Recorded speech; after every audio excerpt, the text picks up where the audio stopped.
kila mtu achukue wajibu wake. Sisi kama serikali kuu tumesaidia.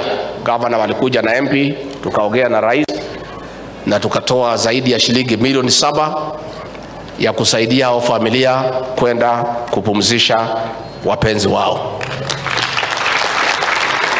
So every family around here 150,000, wale wa mbali kidogo 200,000. Kwanza, that is to assist the people. It is a difficult situation, and as a government, as an administration, we must support them because it's the right thing to do. I want to assure you that we are going to walk with you in this journey. Rais alitoa ahadi ya kwamba shamba itapatikana to settle those families.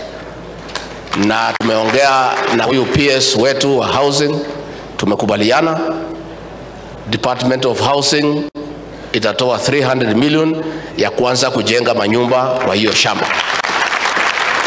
So on top of that, ile ya Safaricom mulete hata kama ni milioni 200 hata 300 vile mumeagiza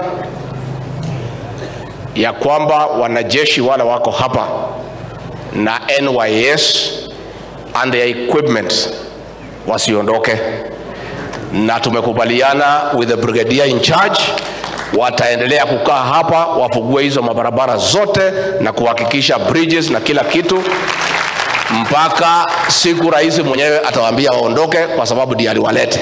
Susan, nitapanga very quickly in the next 2 weeks. I'll look for the family. Actually, they had come to see me over the same issue.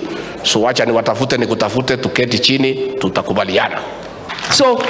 So far we are at 61. They are still at it because it's a long stretch from up the hill. I think the last board day was removed 23 kilometers down. Minister Anyafara Duduine Eama Minister Nomusalia Mudavadi na Orion Nowe Minister wa Maudo Mana